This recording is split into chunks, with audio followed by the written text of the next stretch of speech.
এটা হচ্ছে sixth cervical ভার্টিব্রি। এটা চিনার অন্যতম একটা উপায় হচ্ছে এই যে ট্রান্সভার্স প্রসেসটা, এটা কোয়াড্রিলেটারাল প্লেটের মতো থাকবে। এটাই হচ্ছে অন্যতম ক্যারেক্টারিস্টিক্স সিক্সথ সার্ভাইকাল ভার্টিব্রি। এই ট্রান্সভার্স প্রসেসটা কোয়াড্রিলেটারাল প্লেটের মতো থাকবে। আর সিক্সথ সার্ভাইকাল ভার্টিব্রি এটা হচ্ছে বডি। এটা হচ্ছে বডির এটা কডাল পার্ট, এটা ক্রিনিয়াল পার্ট থাকবে হচ্ছে কনভেক্স, কডাল পার্ট থাকবে হচ্ছে কনকেভ। এটা হচ্ছে নিউরাল রিং।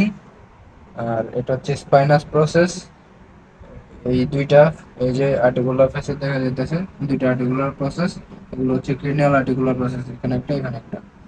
আর কডালি, এই যে এখানে একটা এখানে একটা, এই দুইটা আর্টিকুলার প্রসেস হচ্ছে কডাল আর্টিকুলার প্রসেস। কডালি আছে তাই এই দুইটা কডাল আর্টিকুলার প্রসেস, একটা তো স্পাইনাস প্রসেস। আর transverse process, six cervical vertebrate transverse process দুইটা ভাগে বিভক্ত। এটা হচ্ছে dorsal part of transverse process, উপরের দিকে আছে তাই dorsal part of transverse process, এখানে একটা এখানে একটা।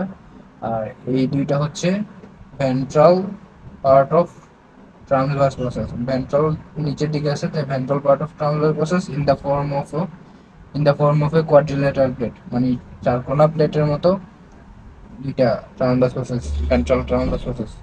এটাই অন্যতম বৈশিষ্ট্য কোয়াড্রিলেটারাল প্লেট। এটা তো বললাম স্পাইনাল প্রসেস, হচ্ছে নিউরাল রিং। এটা তো ভেন্ট্রাল